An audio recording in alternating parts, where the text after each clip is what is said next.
Hi hello welcome back to second reviews నేను. So ఇది day 34 review. So నిన్న review నేను ఈరోజు పోస్ట్ చేస్తున్నాను. సో నిన్న చెప్పా కదా, ఆల్రెడీ మా కోతుల వల్ల ఆ రివ్యూస్ వల్ల వాళ్ళు రివ్యూ చెప్తారని అవడం వల్ల నా రివ్యూ లేట్ అయిపోయింది. సో వాళ్ళతో పాటు మాకు అప్డేట్ ఇచ్చేది వాళ్ళే. సో వాళ్ళతో పాటు నా నా టీం కాబట్టి సో కొద్దిగా వాళ్ళు కూడా ఎంకరేజ్ చేయండి. సో మా కొత్త టీంని మా కొత్త కాన్సెప్ట్ ఎంకరేజ్ చేయాలి. సో మీకు కూడా కొంచెం అన్నింటిలాగా బోర్ కొట్టకుండా కొంచెం కామెడీగా ఫన్గా ఉండాలని మేము ట్రై చేస్తున్నాం. సో మీకు కాన్సెప్ట్ నచ్చితే ఇంకా మమ్మల్ని ఎంకరేజ్ చేయండి, మమ్మల్ని ముందు తీసుకెళ్ళండి. అండ్ డే 34 రివ్యూకి వచ్చేస్తే సో ఇందులో 2 టాస్క్లు జరిగాయి.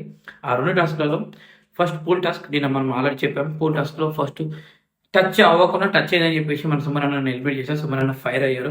సో దాని తర్వాత వన్ బై వన్ సంజన గారు, అట్లనే శ్రీజ, లాస్ట్కి శ్రీజ, వీళ్ళందరూ తనుజ గారు విన్నారు. సో తనుజ గారికి బాగా సపోర్ట్ చేసింది బర్ని గారు. సో బర్ని గారు ఒక్కరే తనుజ గారికి బాగా సపోర్ట్ చేశారు. కళ్యాణ్ సపోర్ట్ చేశారు. ఇమాన్యుయల్ సంజన గారు సపోర్ట్ చేశారు. బట్ ఇమాన్యుయల్ తనుజ గారి దగ్గర రాలేదు. బట్ తనుజ గారికి బాగా సపోర్ట్ చేశారు. అంటే దగ్గరికి రాకుండా సపోర్ట్ చేశారు. బర్ని గారు బాగా ఫైట్ చేశారు. తర్వాత వచ్చే ప్రాబ్లం ఏంటంటే తను సపోర్ట్ చేసినా చేయకపోయినా నాకు ఎవరు సపోర్ట్ నేను ఏడుస్తాం మా నాన్న తప్ప.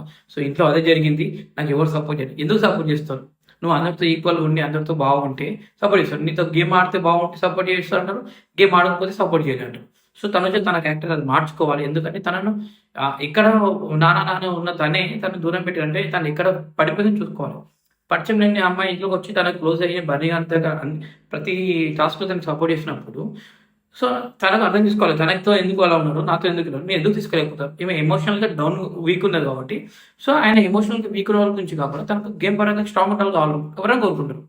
సో లైఫ్ అంటే అదే కదా, ఎవరిదైనా మన పక్కన పడిపోయినప్పుడు వీక్ ఉన్నప్పుడు కాకుండా స్ట్రాంగ్ ఉండడానికి నిలబడాలి.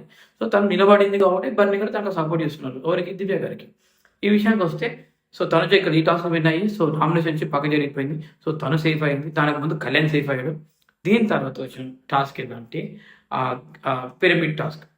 పిరమిడ్ టాస్క్లో మీకు ఆల్రెడీ అక్కడ నుంచి కళ్యాణ్ రావడము, ఈ టాస్క్ నుంచి పూల్ ఈ ఈ తన ఎవరు మన తనుజ ఈ పూల్ టాస్క్ అయిపోయిన ఫైనల్ టాస్క్ వచ్చేసి బ్లైండ్ ఫోల్ ఏంటంటే ఎవరి కళ్ళ గంతలు కట్టిన తర్వాత వాళ్ళ లైట్ ఆఫ్ చేస్తారో, ఎవరు ఆఫ్ చేస్తారో కరెక్ట్గా చెప్పాలి.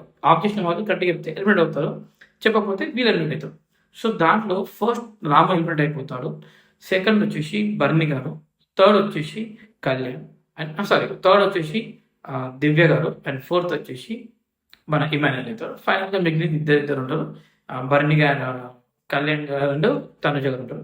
సో ఆటోమేటిక్గా బర్ని గారు కళ్యాణ్ బ్లాక్ చేశారని చెప్పారు. సో వీళ్ళిద్దరి మధ్య జరిగిన గేమ్లో బర్ని గారు ఎప్పుడైతే తను కళ్యాణ్ లైట్ ఆఫ్ చేశాడో డెమాన్ పవన్ తన షూతో బర్ని గారికి చూపిస్తూ ఉంటారు. ఇలా తను చేశారని ఇంటి. దీనికి కళ్యాణ్ చాలా టైం తీసుకుంటాడు. అంటే బిగ్ బాస్ ఆదేశం వచ్చేంత వరకు కళ్యాణ్ ఆలోచిస్తూ ఉంటాడు. అంటే తెలుసు తను ఆడిన ఫాల్ గేమ్, ఇక్కడ అందరికీ తెలుసు ఫాల్ గేమ్ అని. అది రేపు పొద్దున్న నాకు సార్ చూపిస్తారు వచ్చి వీడియో చూడాలి, ఎందుకంటే వీడియో చూపిస్తే చాలా బాగుంటుంది. ఎందుకంటే తను ఆడింది fall game Kalyan. So fall captain అయ్యాడు. సో ఇక్కడ తనుజకి సేఫ్ జోన్ ఉండాల్సిన తనుజ తనతో ఊరుకొని కళ్యాణ్ ఇచ్చింది. సో కళ్యాణ్ సేఫ్ జోన్ అయ్యాడు, కెప్టెన్ అయ్యాడు, కూర్చున్నాడు. ఇక తనకు వచ్చిన నష్టమే, ఎందుకంటే తను అక్కడ సేఫ్ అయి ఉంటే ఇప్పుడు తనుజ కెప్టెన్ చాలా ఎక్కువ ఉండేది. చెప్పలేము. బట్ తను సాక్రిఫైస్ చేయడం వల్ల కొన్ని సాక్రిఫైస్ పనికొస్తాయి, కానీ కొన్ని సాక్రిఫైస్ మనల్ని పాతాలకి పడేస్తాయి. అల్లే సాక్రిఫైస్ ఇక్కడ జరిగిపోయింది, తనుజకి వెన్నుపోటు జరిగింది. సో తనతో ఆడాడు, తనకు సాక్రిఫైస్ తీసుకున్నాడు. ఇప్పుడు తను దొంగ ఆడాడు, క్యాప్టెన్ అయ్యాడు. అది క్లియర్గా తెలిసిపోతుంది క్యాప్టెన్ ఎలా అయ్యాడు కూడా. So 5th week off the captain of the house captain అయింది కళ్యాణ్. సో ఇవన్నీ జరిగిన తర్వాత ఈ బాండింగ్ తర్వాత బర్ని గారు వెళ్ళి తనతో మాట్లాడారు. అండ్ తనుజ వెళ్ళి దివ్యతో మాట్లాడారు. నాకు సపోర్ట్ ఇంకా దివ్య గారు కరెక్ట్గా ఉన్నారు. నేను సపోర్ట్ చేయలేను, నేను ఉన్న స్టాండ్ మీద ఉండగలుగుతా. ఇప్పుడు కాకపోతే తర్వాత ఇప్పుడు మేము చేస్తాం అంటే తను నమ్మలేదు తను, ఎందుకంటే దివ్య లైట్ బంద్ చేసింది తనుజ కాబట్టి తనుజ మీద తనకు ట్రస్ట్ ఉండేది. సో నాకు నీ మీద ట్రస్ట్ ఉంది కాబట్టి నేను బంద్ చేయమనుకుని వైరల్ పేరు చెప్పా, కానీ బంద్ చేసి నువ్వు అన్నప్పుడు నాకు నా ట్రస్ట్ బ్రేక్ అయింది. సో ఐఎమ్ సారీ చెప్పేసి నువ్వు చేసినట్టు చేసి యాక్చువల్ నువ్వు పోయి బంద్ చేస్తుంది అవుతుంది, కళ్యాణ్ బంద్ చేయాలి ఉండే. అసలు మజా ఉండే ఆట. ఎట్లా ఇమాన్యుయల్ లాస్ట్కి ఎవరికి బంద్ చేస్తావు? తనదే బంద్ చేస్తారు, నాకు తెలుసు కదా. సో బర్ని గారు ఆడిన ఆటలో, తనుజ గారు ఆడిన ఆటలో కళ్యాణ్ ఇద్దరిని ఈ బాండింగ్లో కళ్యాణ్ సేఫ్ అయిపోయాడు. అండ్ ఇంకోటి ఏంటంటే ఈ వారం 2 ఎలిమినేషన్స్ ఉన్నాయి. సో ఎవరు ఎలిమినేట్ అవుతారో కూడా నేను నెక్స్ట్ వీడియోలో మీకు చెప్తాను. అండ్ 6 మెంబర్స్ మీకు చెప్పినట్టు వైట్ కార్డ్ వస్తున్నారు. ఆ వైట్ కార్డ్స్ కూడా సండే రోజు ఎపిసోడ్ వస్తారు. సో వాళ్ళ ఏవి షూటింగ్స్ అయిపోయినాయి. సో కొంతమంది డ్యాన్స్ వాళ్ళు వస్తున్నారు, కొంతమంది ఏమో పర్ఫార్మెన్స్ వాళ్ళు వస్తున్నారు, కొంతమంది ఏవిస్తో వస్తున్నారు. సో డైరెక్ట్ 6 మెంబర్స్ ఇంట్లోకి వస్తారు. వాళ్ళకి వచ్చేటప్పుడు ఇంకేమైనా గేమ్స్ ఉంటాయా, ఇంకేమైనా ట్విస్ట్ అండ్ టర్న్స్ ఉంటాయా, సో ఇంకేమైనా ఈ బిగ్ బాస్ ఏమైనా కొత్త కొత్త కాన్సెప్ట్ కనబడితే చూడాలి. సో అంతవరకు మా ఇన్స్టాగ్రామ్ ఐడిని @SanGadi9 రివ్యూస్ 9 ఫాలో అవ్వండి.